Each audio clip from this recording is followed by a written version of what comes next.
One of the non-kosher birds listed in this week's portion is called the ra'ah. It has remarkable eyesight. The Talmud tells us that this bird stands in Babylon, which is present-day Iraq, and sees a carcass in the land of Israel. That's some 800 kilometers. But why does the Talmud use such a strange illustration? And why is this bird not kosher? Surely keen eyesight and perception are worthy traits. The Talmud explains to us why it's not kosher. This bird stands in Babylon and sees a carcass in the land of Israel. Here's the Talmud's profound insight, which can serve as a blueprint for life. When gazing at the land of Israel, one can see so many things, many positive and heartwarming items. Yet what's the only thing that this bird sees? The carcasses in the land. This is what makes it a non-kosher animal. Some gaze at carcasses everywhere, seeing flaws, deficiencies, negativity. Others see the good in everybody, even in the worst situation. When we're pure and holy, we see innocence and purity in others. When we're in touch with our own soul, we sense the soul in others, allowing our appreciation of the godliness within every person to be far more palpable. Each of us choose what we are going to see in ourselves and in the world around us. It gives me so much pleasure to welcome a woman who chooses wisely what she sees in herself and all those around her. Welcome, Chavi, to Joburg, all the way from Montana. I'd like to welcome back and give a huge thank you again to Sarah Hoffman, who will interview Chavi. Over to you, Sarah. Good evening, everybody, and thanks for the intro, Peggy. And Chavi, it's so wonderful to have you back. We spoke to you very, very briefly last week about parenting only, but I know that your story is such a compelling one and such an inspiring one that we had to have a full session dedicated to hearing all about your incredible tale, specifically in the context of what tonight's theme is all about, riding life's roller coasters. And you certainly have had your fair share of roller coasters, and I'm sure continue to have them, but you, from our brief discussion last week, just have the most inspiring outlook, and I have no doubts can really be a source of inspiration to so many people signing in tonight, the way you have handled some of the challenges you faced. So before we start our conversation, Chavi, I just want to say to everybody, tonight's session is dedicated to the memory of Elka Bat Sarah. So just to keep that in mind. And Chavi, let's get into it. So you live in rural Montana, far away from bustling New York, where I believe you and your husband originally lived. And I think it was 13 years ago you moved, or some around that. How long ago did you move to Montana? Yeah, correct. It was 13 years ago this past March. And my husband grew up in New York, in Brooklyn, like in the hullabaloo. And I actually grew up in Texas, but we spent our first year of marriage in New York. And yeah, we ended up in Montana, and you all need to come. It's amazing. Our dream family trip is to come to Africa and to South Africa and do some of the awesome stuff you have to offer, the game reserves and the beautiful things. Like, that's our dream family trip. So I hope some people come our way, because it's also so beautiful in its own right. So I do have to ask, well, we'd love to have you here. We'd really, as soon as plane trips are up and happening again, I think you might be sorry you made that offer, because I'm sure you'll have many offers to post you. But we've got to ask, what made you decide to move from New York to rural Montana, rural America rather, away from kosher restaurants, a big Jewish community? It's quite an unusual choice. What made you and your husband make that move? Yeah, it's a very common question, like, how did you end up in Montana? And are there even any Jews in Montana? And so it really happened like this. My husband, as a yeshiva student, traveled. He was like part of like the roving rabbis, and like where the like the Chabad headquarters will send young yeshiva students to visit rural communities that don't have like an established shul, synagogue, or community, and to just touch base with the Jews that are living there and give them, some Jewish love and life. And so my husband went to Montana, and he ended up going 2 years in a row, and also for Hanukkah the next year. And he really just fell in love with the state, with the people, and realized as he's traveling through the state that there's really quite a substantial amount of Jewish homes, and could really use something more permanent, not just someone who's going to visit, once a summer, and that's all the Yiddishkeit that they're going to get, So he had this thought in his head, and when we were dating, he literally, like, on our third date was like, "Would you move to Montana?" And I said, "Sure, like, why not?" And then it really exactly how it happened. So we got married in March.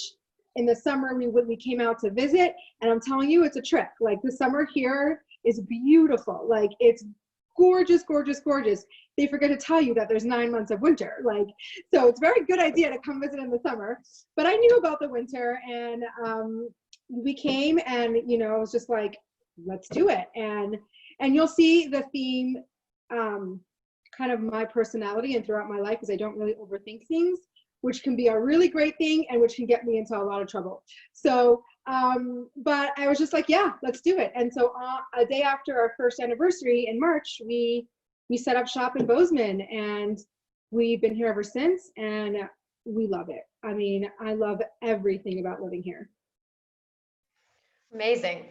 And how has the Jewish community changed since, would you say, since you and your husband have been here? Bozeman is really a really growing, beautiful community, and it's definitely grown over the years. It's actually not only Jewish wise, but like just the actual, we live in a small town. I think I don't know if I mentioned to you guys, but like with a literal main street, like the small towns that you hear about, like in the stories and the movies, like that's our town, And so, I mean, from when I moved 13 years ago to now, like there are whole like developments and stores and buildings that like didn't exist when we were here. So it's growing globally, like in the Jewish way, in the community way, and it's just changes all the time, but it still remains this like small town, warm, loving, accepting community, an amazing place to raise children. Like, it's a really family oriented town. Like, in most America, the average family is 1 to 2 kids and a dog. And here it's not weird to have 3 or 4 kids. Like, it's pretty normal, which is unusual for America right now. So it really is like a super kid friendly town. And we get to live literally in the mountains where people go to vacation. Like, I live where people go to vacation, like, it's beautiful. And I do not take that for granted. So you've done a great sales pitch on Montana. So maybe when you're coming to South Africa, we can do a bit of a switch. Exactly. But Javi, speaking of children, you've been very vocal about your journey and your personal struggle with infertility. And I mean, it's obviously an incredibly, incredibly painful journey. I think, given how prevalent infertility is in this day and age, I would imagine there are a lot of people who are on this call tonight who've struggled with infertility themselves. How did you personally deal with the realization that you were unable to have children biologically on your own? So definitely infertility is something that so many people struggle with, and so many people struggle with privately and feel so secluded and alone. And part of, my experience and what I wanted to change about that is that,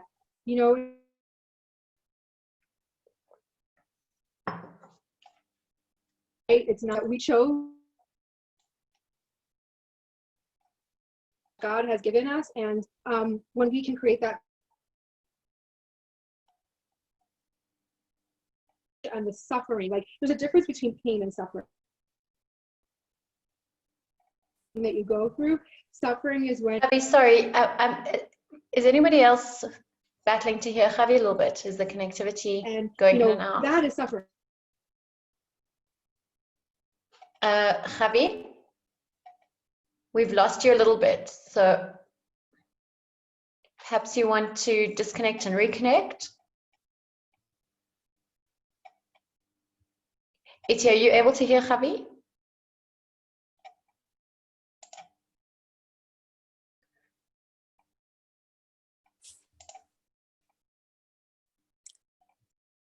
I'm sure she Peggy, looks like she's okay. It sounds like Javi will dial back in shortly. Sorry about that, everybody. Glad that it's not only South Africa with connectivity issues sometimes. Peggy, can you hear me? Yes. Okay, great. I'm sure she's trying to connect again. Yeah, do you hear me? Great, welcome back.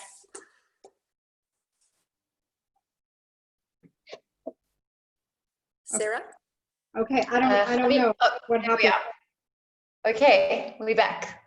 Okay, I'm so sorry. I don't know what happened. It just stopped. It just shut off on me. I don't know if that's on my end or your end. I have full bars here, so I don't know. Hopefully it won't happen again. Okay, can you hear me though? Yes. Yes. Perhaps Okay. maybe I can just make a suggestion that those who aren't speakers turn off their videos. Sometimes helps with the connectivity of the speaker. Okay. Thanks very much. Okay. So yes, I was okay, perfect. I hope this works, and we can do hard things. We'll power through. And hopefully we won't have this challenge again. Okay, so different. Seem to have lost her again. We have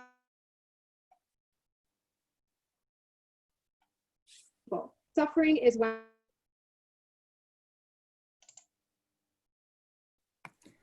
Javi, we're losing you. We're not hearing you properly.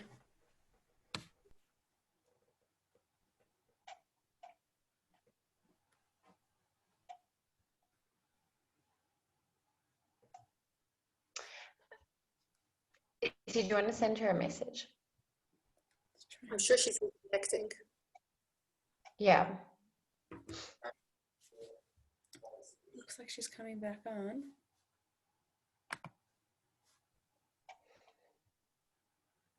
Seems like we're all okay here. Seems like the problem must be at her end.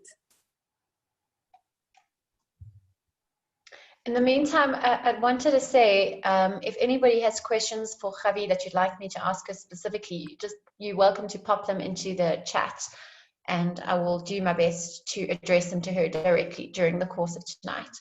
I meant to say that at the beginning of this evening.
Seems like she's back on.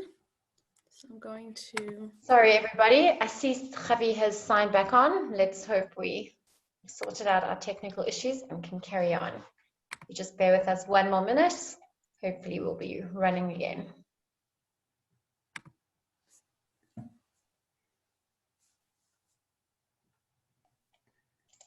Okay, how are we doing? Great. Do you hear me? I don't know what's going on. Okay, so do we know what happened or no?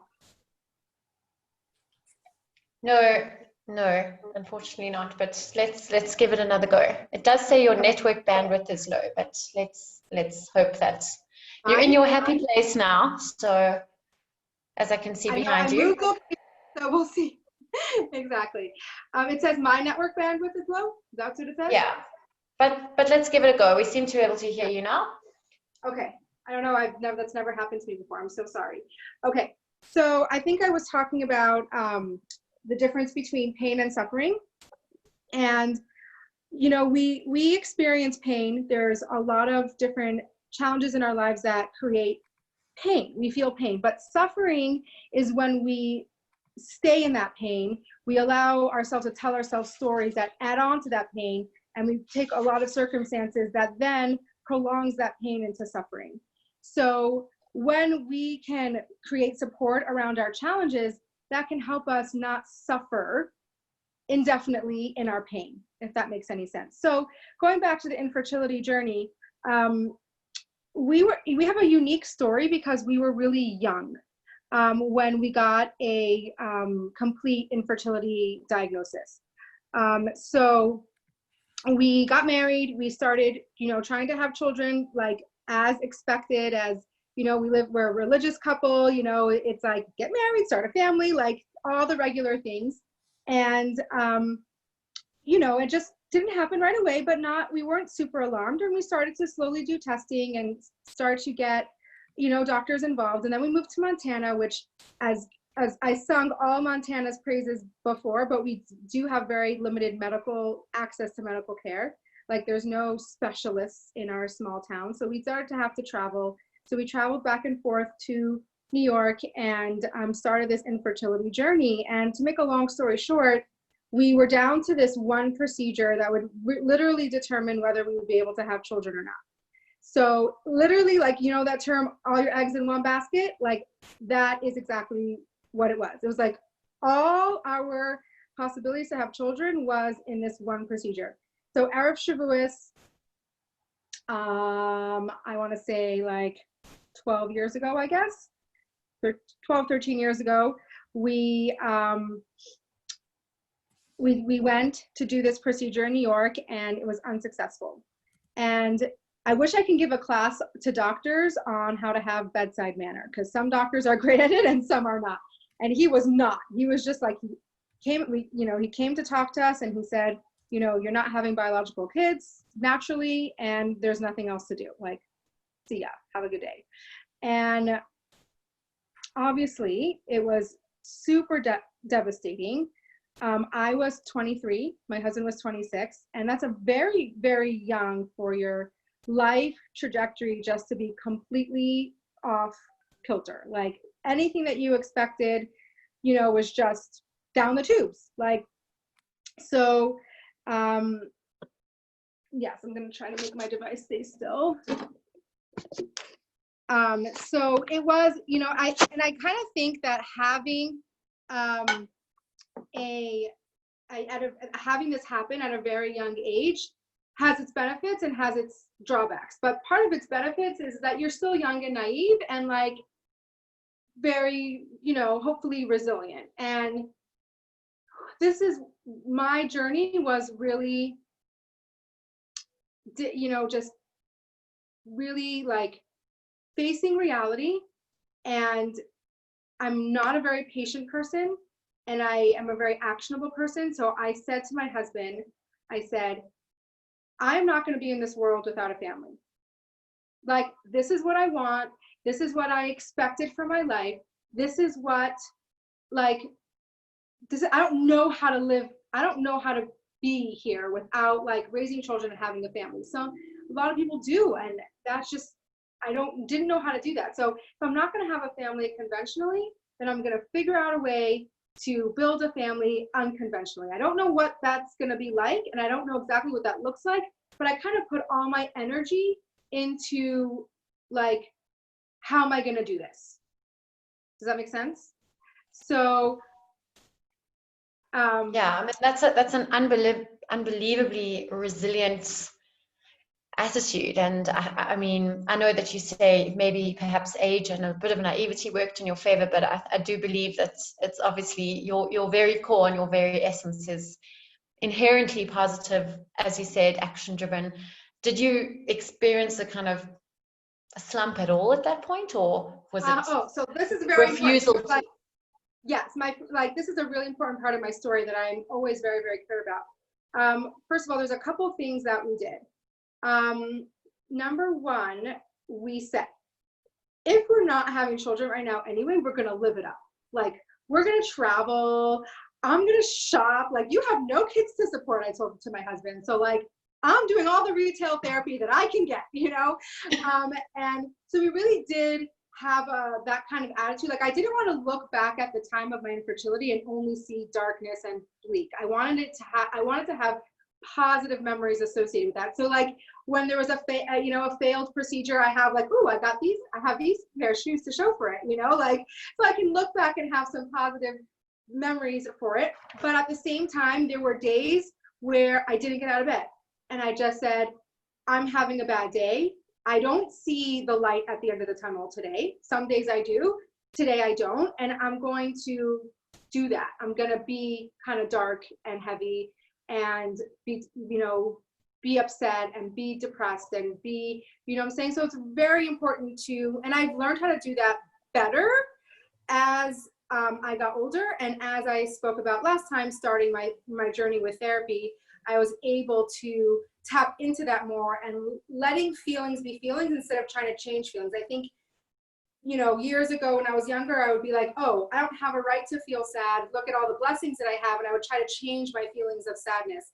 Now, and then what happened is that I would do that, but then they would keep on popping up in unusual times, right? So now I've worked really hard and done a lot of work and, oh, I'm feeling sad. Okay, now I'm gonna feel sad. I feel sad. It doesn't matter why I feel sad, you know, if I deserve to feel sad, like that's really not relevant. The relevance is that now I feel sad, I'm gonna feel the sad feeling, and then it moves through me, and then I can be more authentically happy later on. So for example, like when I have a lot of siblings and a lot of sister-in-laws, and somebody is always pregnant and always having babies, like that's just a reality. So, you know, after I adopted some of my children, you would think like, oh, like I don't have that feeling anymore. Like I don't need to be sad because I have my own children. But what we forget is that women are created with this biological drive to procreate from our own bodies, right? And so that adoption doesn't do that. Like it creates a beautiful family, but it doesn't take away the fact that I've never been pregnant, I've never given birth, I've never created a human being from inside of me, and I still get jealous. Like, let's call a spade, you know? So when my sisters call me and tell me like I'm pregnant, I'm having a baby, so previously I'd be like, I need to feel happy because I have kids and I have a family. Why do I even feel sad? But through self-character development, through understanding how feelings work and through understanding what's emotionally healthy, I now am like, I'll tell my husband, I'm like, okay, I just got a pregnancy phone call. I'm going to be mad for a little while and then I'm going to be okay.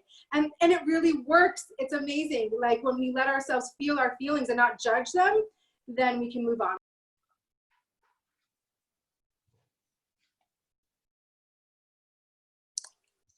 Javi, you're on mute. Yeah. So yeah, someone just muted me. I just unmuted. Okay. Yeah. So I went off a little bit of a tangent, but you know, if you want to bring me back to where you want me to go, let me know. No, I think that's great. And I know the focus of tonight is not about relationships, but we have spoken about relationships last week. And I think that's quite a good piece of advice. I'm cross today. Yeah. Beware. So fast track to, what is it, 10 years later or more from that very, very painful realization. You are the mother of 5 adopted children. You have a huge, beautiful family. Can you tell us the story of how you transitioned from, your medical diagnosis to adopting your first child and then to your fifth child? It's quite a journey you've been on. Can you tell us a little bit about that? Absolutely. So obviously, like, I can write a book about each of our adoptions. So I'm gonna be as brief as I can and still give you an idea of how the process was. And so we started on this adoption journey, and we really didn't know what to do because we didn't really have anyone to go to. We didn't have any precedents for it.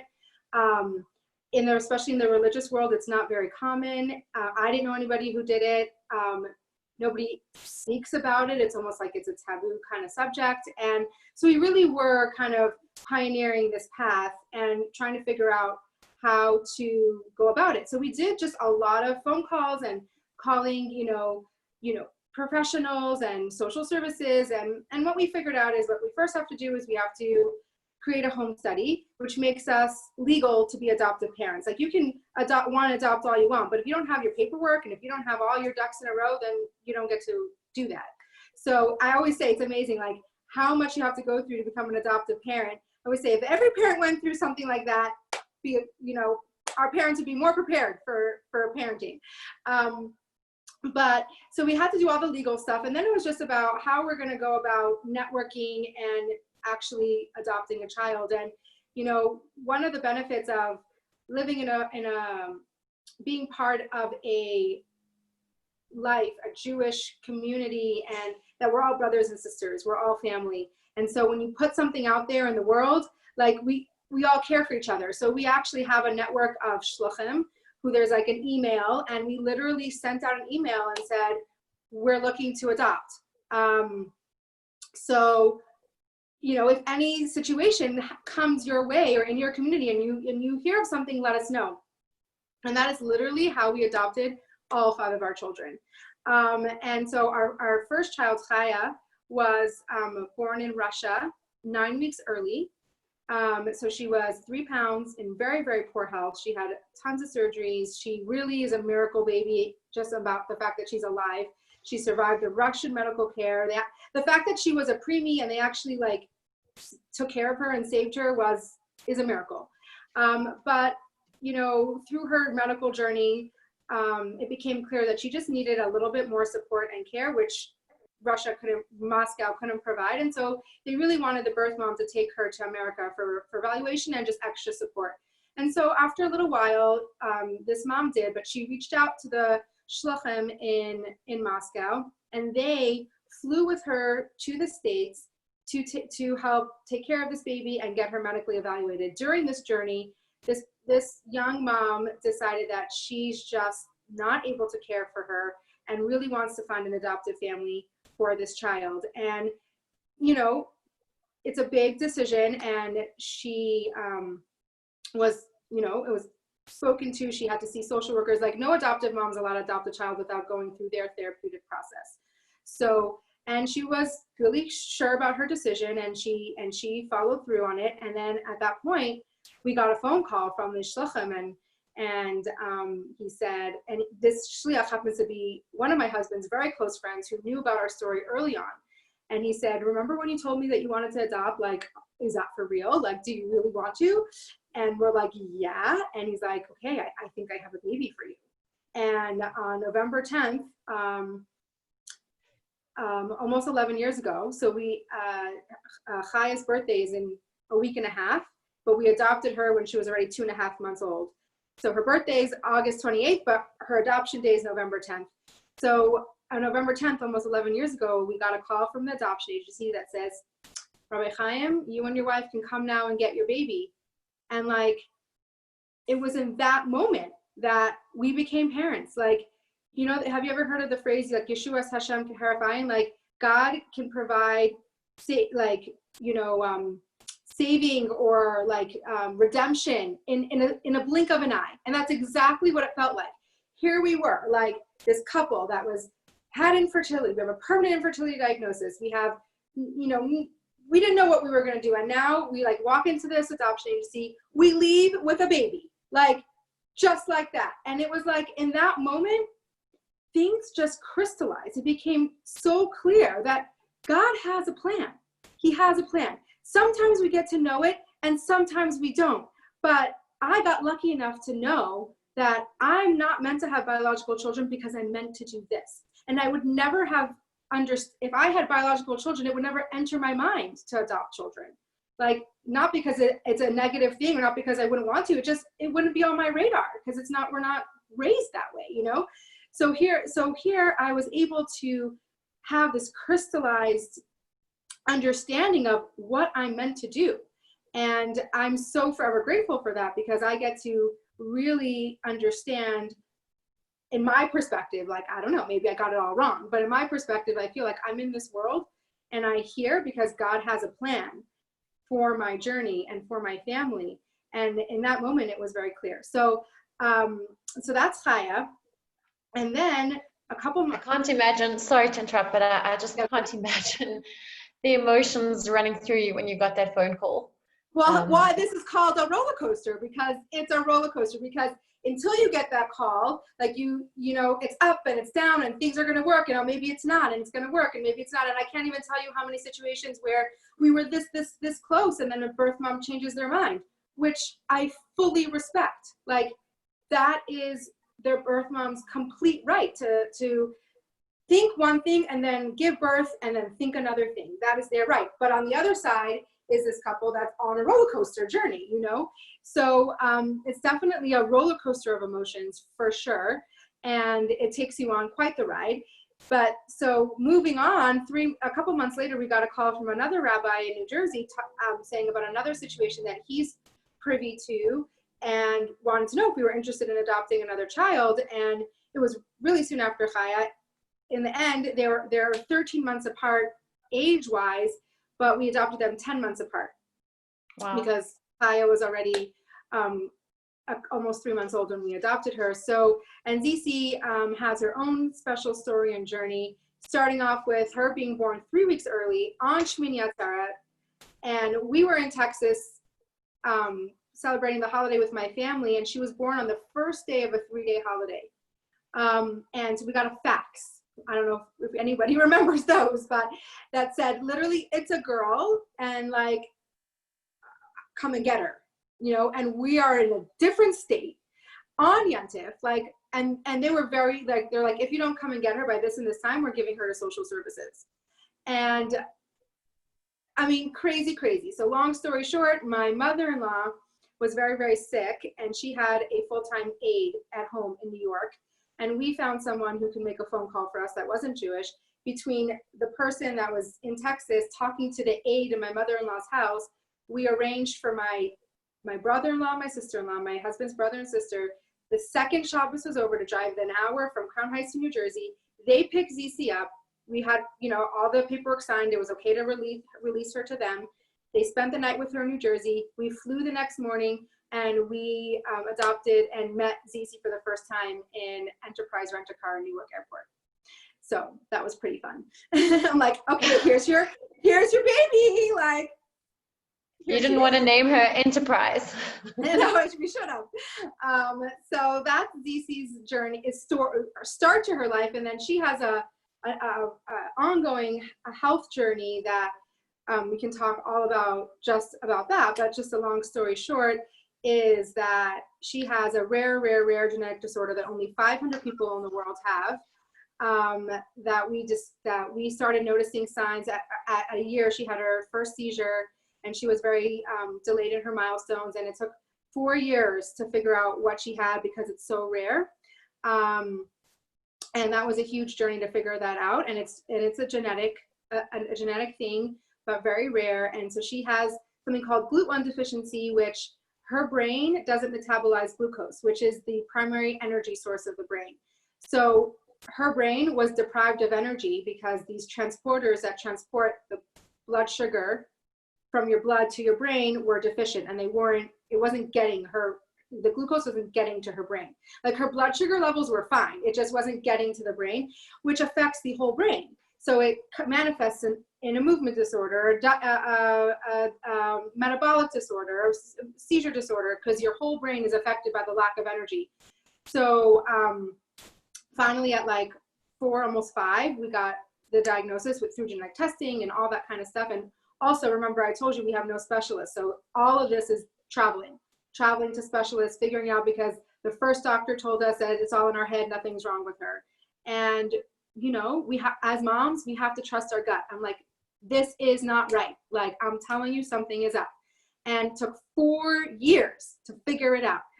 But, you know, but thank God, there's no cure. The only treatment, there's no medication or anything. The only treatment is the ketogenic diet.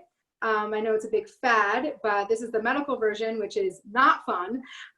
Everything is, she has to eat to a specific ratio. So her body will start to burn ketones instead of glucose for fuel. And so everything she eats is measured to a particular ratio. She can't put anything in her mouth that is not measured and weighed. And I have like a program that like does all the calculations for me because I'm horrible at math, thank God. So that is a whole journey onto itself, but thank God she's almost 10 now. She's really thriving, doing really well. Will have challenges all her life, but is, you know, if you look at her, you would never know. But she's such a strong kid. The last 5 years, she hasn't put a piece of food in her mouth that she's not supposed to.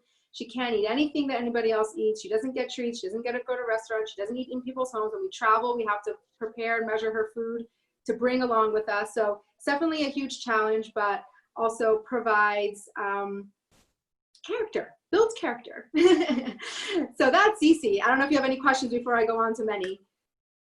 Wow. So one of the questions we've received from the audience is, was surrogacy ever a consideration for you before you knew that you wanted to go ahead with adoption? Okay, so there's a lot of different, so this is where the balance between sharing my story, but also making sure that I respect because so many people are involved in this story, right? And all the boundaries. So there's so many different forms of infertility, right? And different issues that create infertility. For us, surrogacy wasn't going to solve the problem.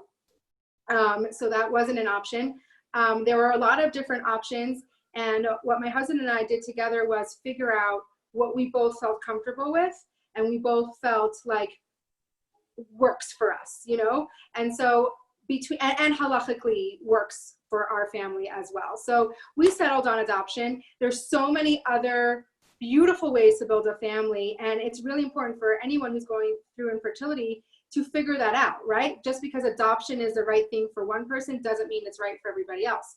Surrogacy is a beautiful thing. And if it works for your family and that's what solves the problem, so beautiful, you know, like, so it really just is such a personal, you know, digging deep and figuring out what works for your family, you know, in all aspects, halachically, emotionally, physically, you know, all those things. And for us, we landed on adoption. But I want to make very clear that people ask me all the time, like, do you think adoption is for anybody, or should anybody adopt, or all these things? And I'm like, could anybody adopt? Yes. Is it for everybody? No. And there's no shame in that. Like, it is so important for us to understand what works for us and what's good for us, because it doesn't do anybody any favors when we do something that we don't feel comfortable with. So important to really focus on and really answer the tough questions for yourself and see, like, what works for my family, what works for me, what can I handle, and go from there. So surrogacy didn't work for our family, but it is an option for a lot of other people. Thank you for that. And I think it's true. It's just such a deeply personal decision and unique for every family going through that journey. So hopefully those words were helpful to anyone who is on that path. So we've discussed Chaya and Zisi, and we've got 3 more to go. And I know that they each have their unique stories. Yes. So Yes. Who is next in line? So Meni is next. That's my one and only son. He is now 7, and he's unique because he's biracial. He's Black, and that adds a whole another dimension to our family life. And I don't want to say challenges, because I don't feel like in my perspective that it's been a huge challenge right now. Like it might turn into one, but as of now, I feel like when you go into something with your eyes wide open and you know the ramifications of your decision, when you are up against them, it doesn't feel insurmountable because you expect them, right? So it was obviously a decision that we talked about greatly between my husband and I. And it was about, okay, like maybe we're okay with adopting a biracial child, but like, let's think about what he might feel growing up in rural Montana, you know, as a Black Hasidic Jew in rural Montana. That's a lot of minorities at once, you know, like it's like you hit the jackpot on the minority list, you know? So, but we really came down to the fact that it's all about the energy that you put out, and it's all about, you know, how you raise your family. Now, not to say that there's not going to be challenges. I know there's going to be challenges. Not to say that, you know, he might, you know, have his own feelings and thoughts about this. He already does, you know, but, and people ask me all the time, like, aren't you scared? And what happens when he grows up? And, you know, and I said, I got to take one step at a time, and I'm not going to be able to control what his experience is, and I'm not going to be able to control what people say to him and how people feel about him. The only thing that I can do is provide for him a loving, safe, stable environment, so he knows who he is, so he's proud of who he is. He's not shamed about who he is, so he can handle whatever comes at him and know that when something is nasty or something, you know, is racist, he knows that it's not about him. It's about that other person who has an empty bucket. You know, the empty bucket scenario? Like someone who has an empty bucket, who doesn't have emotional support, usually projects that onto the next person, because how a person feels inside is how they're going to make other people feel. So if someone is broken inside, that's what they're going to project. They're going to project brokenness, and they're going to make the next person feel brokenness, because no one wants to feel that alone. So if we can keep that perspective on when something horrible happens to us, and something did something awful to us, and we can keep that perspective of like, this is not about me, this is about their pain and their suffering, and maybe I can fill their bucket so they don't have to feel that way. Sometimes we can do that, sometimes we can't. But my job in life is to hopefully raise him so that he knows that he is perfect the way he is. And also let him know that, yes, people are not going to like you just because you're Black. That is a reality. I'm not here to sugarcoat life for him. I'm not here to tell him everybody's going to love him, because it's just not the truth. I hope the people that he surrounds himself by, I hope my community, I hope the greater Jewish community accepts him for who he is. But I can't control that. He has to know that there is a beautiful world out there, and there's an ugly world out there. And hopefully he gets to live mostly in the beauty, but when there's ugliness, there's ugliness, and hopefully that's something that he can weather. So he has he is funny. He is very perceptive, very smart. He asks very deep questions. He came to dinner about 6 months ago, before America went to, excuse my language, hell over racism, like before our whole country, you know, before the world kind of fell apart. He came to me and he asked me at dinner, he said, are there still people in this world that don't like Black people?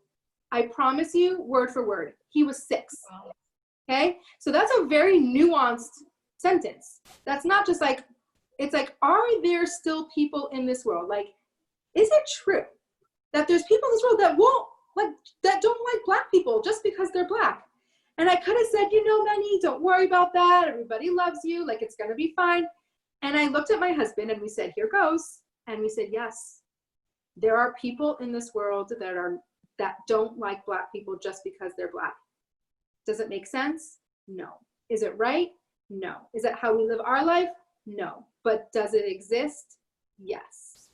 And then he's 6. So like, it's amazing because I don't take anything too seriously then. So then we're like, okay, well, how does it make you feel? And he's like, whatever.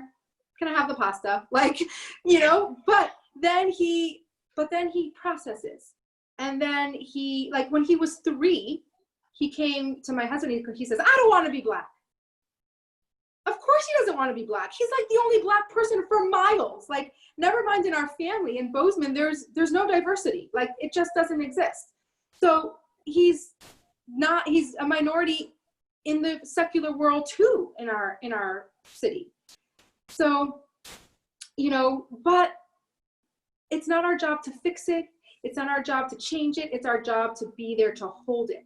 We can hold that for them. We can say, yes, wow, how it probably feels sometimes difficult to be the only one with dark skin. Like, tell me more, right? Tell me more about that. That must feel very strange, you know, and hold their feelings and be there for them, not fix it, not change it, because that's just invalidating and inauthentic, because there is nothing we can do about it.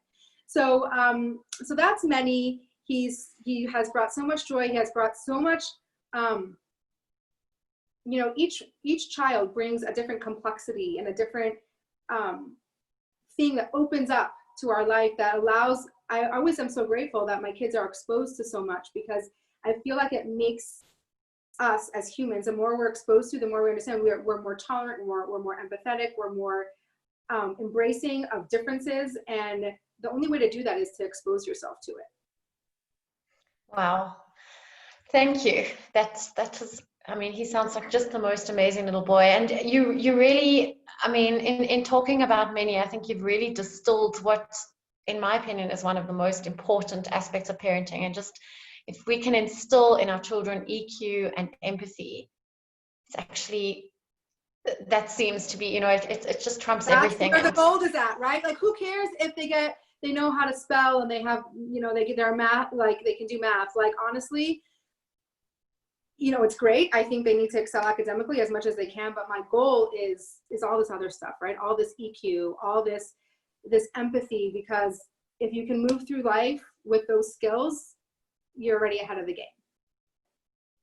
Well, it sounds like you're doing the most incredible job with all of your kids. I don't know. I should bring my kids in here and ask them how awesome they think I am. They're not going to agree with you. They're going to be like, oh, my mom is horrible. But you know, we try our best. And if our kids hate us, sometimes that means we're doing a good job, right? I think so. Okay, so we Shoshana. up to Meni. Yeah. So obviously we have to up the ante on, you know, unique situations. And Shoshana is very unique in the sense that she was 12 when we adopted her. All of my other children were babies, and Shoshana came to our family when she was 12. Again, really long story, but briefly, she joined our summer camp 4 years ago, and she, you know, came to stay with us for 2 weeks. She was, you know, somehow she like got to our home, and she came for she came for 2 weeks. She didn't really have her age bunk anyway, so she was like a junior counselor, you know, like just she needed a place to be. That's really what it was. And she ended up going back home. She was living in Wyoming, which is our next door neighbor state, and then it just became really clear that her home life and her home situation was really not a safe place for her to be in. And literally 2 weeks later, she was living in our home, in our house, and we adopted her at age 12. And that is, if I want to say the most challenging thing that I've ever done, would be that. Adopting a 12-year-old is extremely different than adopting a newborn or a baby. She didn't need a home because she had a rosy life, right? Like, that's just not usually how that works. So you're talking about 12 years worth of trauma, 12 years worth of neglect, 12 years of not a stable environment, and now she's in our home and has a lot to work through and a lot to deal with. And it has been the most challenging thing, but I think the thing that has mostly affected our character development and journey, and I guess, I don't know, progress in the way that we look at life, the way we parent, the way we do things. And so she was, you know, went to school, was full-time in our home for 2 years, and then with her therapist's approval and recommendation, we did send her to conventional Chabad high school in Florida, so she can not only, she's living a Jewish life in Montana. There's nobody else her age living the frum life. She was always having to be different.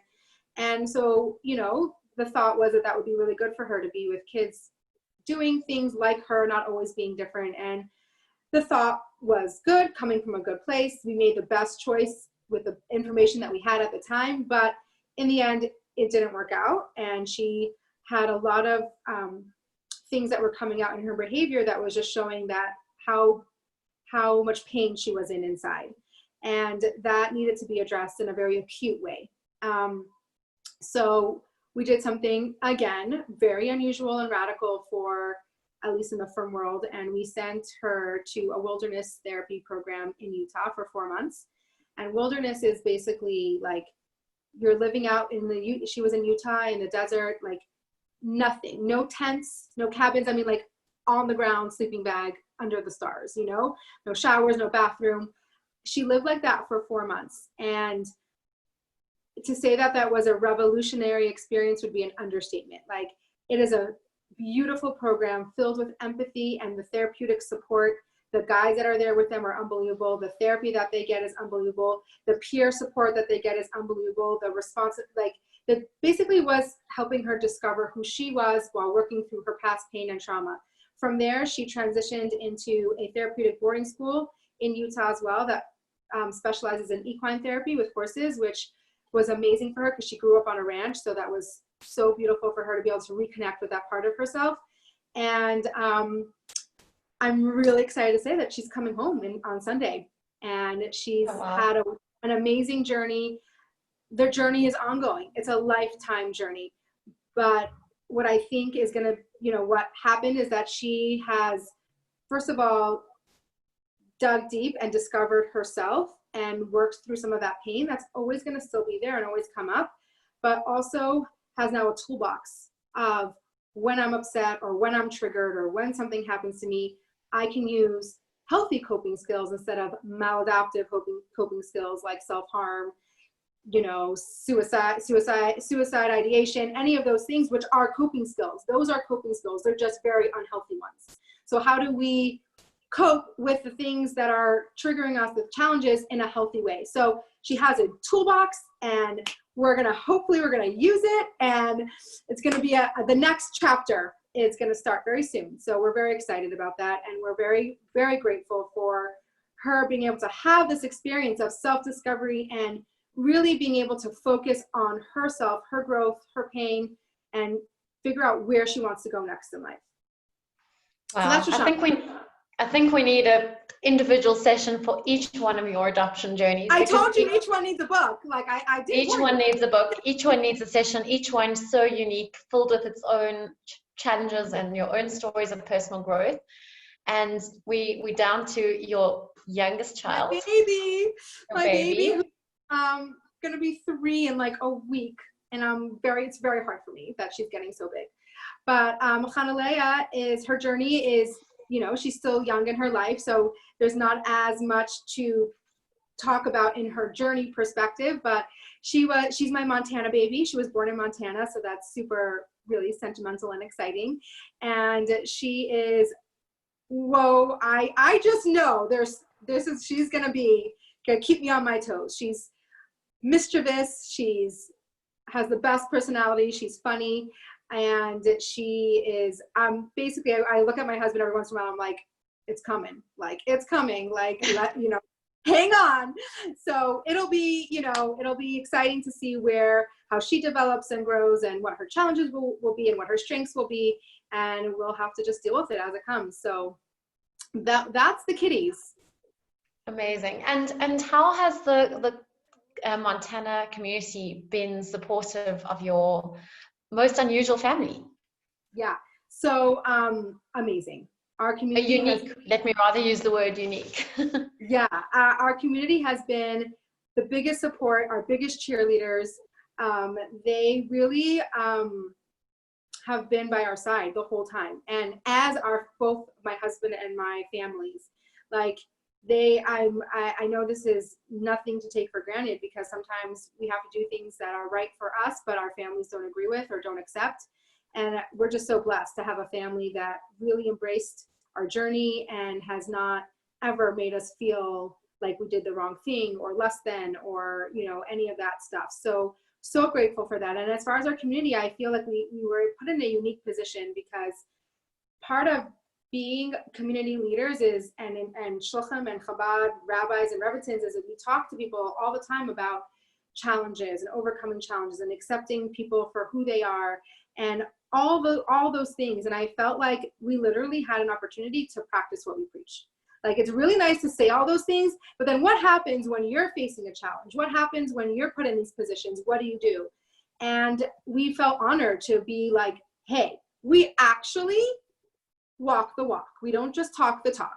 Like, here's our challenge. Here's what we're doing with it. Not to say, I need to be very, very clear, because I'm like the master of temper tantrums. Like, I have them often and I lose it. And I can't even tell you how many times a day I say, I can't do this. Like, literally, that's like my favorite sentence. My mother literally bought me a mug that says, what does it say? It says, I can't, something like that. It just says, I can't. Because I literally say it all the time. Like, I can't do this. I'm like, I'm done. But of course, I say it, and then I pick myself up and we do it, right? But, and I know sometimes I speak and it may sound like, oh my gosh, she's got it all together and she's figured this all out and she's so positive and she's so amazing. Yes, I like to be positive, but also life is very hard. Life is very challenging. I struggle all the time. And what I've come to realize is that we don't move through life without struggle. So really, like, if you try to escape them, it's not going to work. So I really just try to face my struggles head on. And I also find the support that I need to do that. And so through therapy, through my kids' therapy, through my, through learning communication with my husband, working on our marriage, which you can't forget about because that's the foundation of everything. Then I can move through it. But I'm not doing this alone. I have a lot of support. I have a lot of people who, takes a village, right? And so I really want to reiterate that, because let me tell you, I don't got it all together. I really don't. I muddle through it. I figure it out. Sometimes I fail epically. Sometimes I'm like, wow, I did a good job on that, pat on the back, like it just, it's really easy to listen to me speak and just take that and be like, wow, like she's got it figured out. No. So I forget why I said that though. What was I speaking about? I forgot to. So saying about challenges, I was saying about challenges that like, it really felt like a special opportunity to really, like, it's one thing to learn the stuff and to teach the stuff. And then when you have to do the stuff, it's different, right? And so we just really took that as an opportunity. Like, we are here, we teach the stuff, and now we got to do the stuff, and our community has embraced us and has supported us and has been our community is our family. And we're so blessed, and they're so involved in our life and our children's life. Like, just today, I'm doing the Zoom, and my husband had to go out of town last minute to do a funeral. This is the middle of the day for us. It's 1 o'clock in the afternoon, and my kids are home. I'm like, what the heck am I going to do with my kids? Like, my husband's supposed to be home, and I'm going to be on a Zoom. What am I going to do? So you call your friend, you say, Sarah, I need help. Like, can you please come? So thank God we have that kind of support, and it's been really special. And I don't know if I would have been able to do it without that support. Yeah, and I really liked what you spoke to us about last week. You spoke a lot about being kind to yourself, and especially in challenging times, and saying, I did the best I can, and I can do better. And I think, would you say that's sort of been a mantra for you through a lot of your challenging obstacles and roller coasters? 100%. I have a few mantras. At any given moment, I'm doing the best I can and I can do better. My therapist always tells me that I have to focus on the first part of the sentence. She's like, you're always focusing on the end of the sentence, or the I can do better part. now focus on you're doing the best you can part. Like, you are, like, give yourself a break, you know? But it's also always so important to know, because in Judaism, we're always taught to strive for better. Like, we're never satisfied status quo, right? We've never reached the peak. Like, we're always trying to do better. So that's one of my favorites. The other one of my favorites is we can do hard things. I tell that to myself and to my kids all the time. Like, we can do hard things. My other, it's not necessarily a mantra, but it's a core value of mine, is I believe in divine providence. And I believe so wholeheartedly that everything happens for a reason. And I tell people all the time, if I didn't believe in this concept, I would have been a goner a long time ago. Finding out that a permanent infertility diagnosis, finding out the health issues with my kids, or finding out, you know, any of the challenges that I've been through, if I didn't believe that there was God knows the bigger picture, there's a clear reason for these things that are happening that I don't get to know all the time. Just because there's a bigger picture doesn't mean I get to know it. But it takes such a huge burden off of my shoulders, knowing that I don't control it. It's not in my control. I don't get to control it. I can trust and I can put my faith in God that He knows what's best for me. I get to do what I can do best down in this world, but I also get to put some of that responsibility back on God and say, hey, God, like, this is your responsibility too. Like, you put me in this position. I'm doing the best I can, but you're my partner in this. And that has been literally what has saved my life over and over and over again. When I feel like I'm going down that rabbit hole of like despair or like overwhelm. Like, one of my favorite words is I'm overwhelmed. I say it like 100 times a day. I'm like, I'm overwhelmed. But when I go down that hole, I constantly, what brings me out is that I have faith that the bigger picture, God knows a bigger picture, and whatever is happening right now is what needs to happen. I truly, truly believe that. So that's what gets me through some of the hardest times of my life, is that knowing that it's not in my control, and I believe that this is happening for a reason. We can do. I would like to know the reasons. Like, when Mashiach comes, I'm gonna have like a long list of like, okay, now why did that happen? Now why did that happen? But sometimes you get to know and sometimes you don't, and you got to be okay with that. But just the knowledge of like having that burden, like when we think that we can control everything, like, it's a disaster. Like, we can't. And so then we're like on this hamster wheel trying to control things, and like, you might as well just give it up. It's not going to work. So thank you for that. And I mean, that's, I think, probably one of the only ways someone can ride through such a real roller coaster and remain sane and grounded and authentic the way you are. Sane as well. Ask some of my family members, ask my husband, ask them if I'm sane. They're going to be like, oh, that's debatable. So I've got quite a lot of questions around managing the individual relationships and the dynamics of each of your children, each of whom have such different journeys and different backgrounds. And I would imagine that tough conversations are kind of the norm in your house. The things we discuss on our dinner table are actually, they should be recorded. Like, it's insane, the things that come up. I think you need a reality show, Javi. Totally. Like, sometimes I am like, my mouth drops open when I hear some of these things. I'm like, what? But yes, there's a lot of dynamics. There's a lot of different personalities and stories that need to kind of mesh together. Sure. And sorry to interrupt. One of the things in general that I'm quite interested in is, and I guess this would be relevant for anyone who is a parent of an adopted child. To what extent do you discuss, embrace, nurture the cultures and backgrounds of the birth parents? I have so many stories. Okay, I'm gonna have to figure out which ones I want to say. But first of all, one of the unique challenges we experienced was, like, if you recall, we adopted out of birth order, right? So our fourth child is the oldest, which knocked Chaya off her pedestal of being the oldest, which was a really big deal for her. And that took years and years of like working that through. Now she's like a champ, and she's like, I'm not the oldest, but I'm the first, like, that's her claim to fame. So it really that took a lot of discussing, that took a lot of being open about our feelings, like Shoshana and Chaya talking to each other, because, Shoshana came into a new family with so many new things adjusting. But what I had to help her understand is that it's also a huge adjustment for us, right? She's not the only one that's adjusting. Everybody's adjusting to the fact that she's now part of the family. So I think really the key to any of these hard subjects is nothing's off the table, right? You've got to be able to handle and talk about anything that they ask or talk about. So when that is the atmosphere in the house, when that is your, you know, your values, then there's no shame and there's no like pent up feelings, because it's allowed to be said. Now, to say that my kids don't have any pent up emotions, I'm sure they do, because I'm sure they still don't tell me half the things that they should.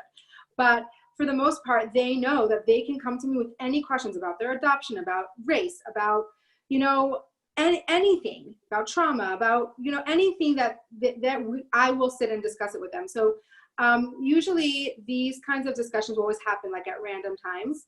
I have two things I want to share. And about adoption, they know that they're adopted from the second they're born. Their story is their story. It's something that they're proud of, something that they feel ownership over. And as they get older, the questions they ask are for their developmental stage. So you meet them where they're at. It's not a mitzvah to like pile on more than they can handle, right? Because that's overwhelming. But as each age level and each stage, they'll ask different things, and they'll tell you where they're at by the questions they're asking, right? And so you meet them where they're at, and everything is discussed at an age appropriate level. But I witnessed, I overheard 2 different discussions between my kids that I was, thank God, around to listen to, and then was able to, you know, join in the conversation. One of the conversation was between my older 2, Chaya and Shoshana, and they were talking about something that they had learned in school or watched in school about an adoptive mom. And they were saying between themselves, like, they don't understand how a mom can give birth and give up a child. And I'm listening to them talk, and I'm like, okay, this is a thing. Like, we need to talk about this. And when they were done talking, I said, hey, like, I heard what you were talking about. Are you open to discussing it further? Like, always ask them if they're up for it, right? Because if they're not up for it, then there's no point. They're not going to listen to you, right? So I said, listen, I want to offer a different perspective. Like, I know that it seems appalling to you for anyone to have to give up a child, that it really is something really hard to understand, but I want to offer a different perspective. And I was able to tell them, like, when a birth mother gives up their child for adoption, it is the greatest act of love and self-sacrifice that anybody can ever do. Why? Because a mother is born and biologically created to be with their child, to protect their child, to do anything at all costs. When a birth mother gives up their child, it is going against everything that they hold dear, everything that their hormones are telling them, because they're making the conscious decision that what's best for this child is for me not to be their mother. I'm either a drug addict, or I'm incapable, or I'm young, or I don't have the support. And they're going against every fiber of their being to give you to a family that's going to take care of you, because that's what's best for you. They are denying every emotion that they have so they can do what's best for you. So yes, it looks like a harsh thing. It looks like an unfeeling, callous thing to do. But what's really happening is the greatest act of love for you, because they did it for you. Any mom who keeps their baby when they can't, it's very unusual, but when that happens, it's because they're thinking about their own feelings instead of yours. So all that's showing you is that you had someone in this world who cared about you so much that gave up everything to make sure that you had the life that you deserved.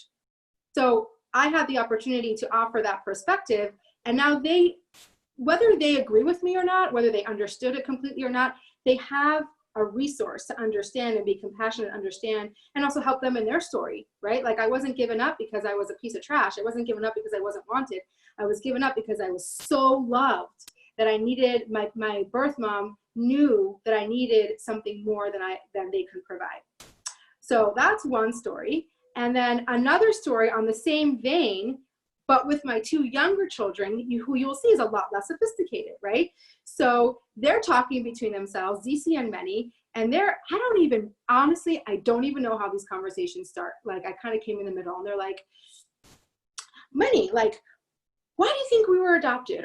And they're like, back and forth. And then they're laughing and they're joking and they're like, Manny says, probably because they just didn't want us, and they're laughing and they think it's like this huge joke, right? Which is amazing, right? Like, you got to be able to laugh about stuff. Humor is the way you get through life. I mean, and my husband and I, like, we laugh and we joke about the things that people will find appalling. We don't publicize what we joke about but that's how we get through the hard stuff, you know? So I did the same thing with them. I'm like, wow, like, are you guys wondering why you guys were adopted? Like, are you wondering? They're like, not really, but like, sure, you can tell us if you want. So I was able to tell them the same thing, but just a watered down version of like, you know why you were adopted is because your birth moms loved you so much that they wanted you to have a very safe and loving home, and that's why you were adopted, because you know your birth mom didn't have the capacity, or didn't have the tools, or didn't have the support to be able to take care of you in the best way possible. So they made sure that you were going to be in a beautiful home. So you see, same story, same questions in a completely totally different way at an age appropriate level. So that's just some examples of the things that we talk about, the things that are addressed. The more open you can be, the more direct you can be, the more you can hold. And sometimes, like, we have our own emotions that get mixed into it. Like, if with my daughter Shoshana, like, she talks about her birth mom and her birth dad all the time, and I had to work really hard to not take that personally, right? To not feel like I'm second fiddle. That's my work. That's not her work. Like, she should be able to talk about anything about her parents without it making it about me. It's not about me, right? So the more that we can have capacity to hold our children and hold everything about them and not make it about us, I think the easier it's going to be for everybody, and the healthier, because then we can just lay it all out there, put it all out there. Like, secrets bring shame, and shame is toxic. And you seem to have really done a tremendous job in making it comfortable for your children to have these tough conversations. They kind of a past the pasta moment, and I think that's an amazing job you've done, because it means that, please God, they'll be able to continue to have these tough conversations with you, and they'll never feel that. So as they get older, it gets trickier and trickier. You know, like, teenagers don't want to talk to you about the stuff that they're thinking or doing. You know, like, but hopefully we provide that environment, and by our reactions, you know, and by our like ability to hold, we'll just create that trust that, you know, that's there. And I have to say that, thank God, my kids hold the fact that they're adopted as an honor, and as something that they're not shy of, and that they share willingly, and it's a part of their life, which is, for me, something that gives me a lot of, you know, I don't want to say pleasure, but a lot of, like, it makes me feel good that they feel good about who they are and how they came to be and their life. Well, that's testament to all the work you've done. And then there's other times where, you know, this regular sibling stuff. Like, my daughter has told, I wish you were never adopted into this family. That happens, right? That happens. And then I have my, you know, so my daughter once said to me, she's like, well, I don't have a real family, you know? So they're hurt, you know, they're hard things that have to come up, and we get to discuss and we get to move through. And like I said, it's not my job to convince them or fix their feelings. It's my job to just be there to hold them. Yeah, and I think that we all need to remind ourselves of that as parents, that we can't always fix things. Oh my God. We just need to be there as a support. I realized that by trying and failing. So I know that it's time. I think we could probably have another hour with you. I want to ask you so many questions, and I see the chat box. We might have to invite you back, but I see the chat box overflow. But I've had about 3 questions on the same sort of topic. There are a lot of people who are asking about how you feel about your kids being in touch with their birth parents, possibly meeting their birth parents. I'm sure this is something any parents of adopted children have to think about quite carefully. Yes. What is your position on that? Okay, so each of my kids have a different kind of adoption story. So some have more communication than others. Some are completely closed, some are not, some have pictures, some have updates, some have communication between us. And that's usually determined by the birth mom, right? The birth mom determines what kind of relationship she feels comfortable with, and then we have to agree with it and approve of it. But like, it's usually led by if a birth mom wants a closed adoption, that's it. Like, there, you know, and if a birth mom wants some kind of communication, then it's, you know, then we work with that. So each one of our kids have a little bit of a different scenario, but obviously Shoshana was adopted at 12, so she has full control over when and how she communicates with her birth dad. Her birth mom passed away when she was 5, very young. So it's her birth dad that she is in control over. We try to create healthy boundaries around that and support that process, but ultimately it's her choice, and she gets to be in as much or less contact as she feels. As far as our other children wanting to, you know, explore their birth families when they're older, I'm completely supportive of that. If every adopted child feels differently about that, so I'm sure it's going to be different for each one of my kids, but if that's something that they feel that they need to do to understand who they are and where they came from, and to feel, you know, good about themselves, or I feel like a piece is missing of themselves, then I am in complete support of that. And regardless of what I feel and how I feel about that, it's not relevant. Those are my feelings to work out with my therapist, to figure out how I deal with being in that position. But for them, it's my job to be completely supportive and helpful and understanding in how to make them feel the most comfortable in this world. And if that means figuring out who they come from and finding who they come from, then that's what we'll do. Thank you. And I've also had a lot of questions just from a halachic perspective on what's involved if the birth parents weren't Jewish, and how you manage that from a halachic perspective. Okay, so some of my kids are born Jewish, some are not. So I have both. Halachically, like, it's really not so complicated. Like, you know, the rabbis are there to work with you. They don't want to make it hard for you. There's there's steps to follow. There's a process. But I found, in my perspective and in our experience, has been a really relatively painless process. Yes, time, yes, stuff, but not stressful and not painful and not, you know, difficult in any way. So, oh my gosh, I went over time. Okay, I have a next lecture that I have to go to, so I'm going to wrap up. And Okay. so basically, really, it's a really easy process, and we have both in our family, and it really doesn't matter in my perspective. Okay, But well, I'm going to run. hopefully. I'm so sorry. Thank you so much for having me. I'm sorry about the technical difficulties in the beginning. I'm glad it all worked out in the end, and I hope I get to come back. And I get to see you in person, because I want to come to South Africa. That would be wonderful. And thank you so much again for making time. It was really just, I feel like my nerve endings are all exposed after hearing your story. Such a tale of such resilience, and your authenticity is really just inspiring. And thank you again for making time for all of us. Thank you so much. Thank you so much. Thank you. And to those of you that are still on the call, I just wanted to say that we've received a message from someone from the Malka Ella Fertility Fund. They offer counseling for people going through infertility, and also assist with funding for Jewish couples going through that journey. And this person has made her contacts, they very kindly made her contacts available, which we'd be happy to share. So if you, Iti, is there an email address that if anybody wants these contacts, they can be in touch with you? You're on mute.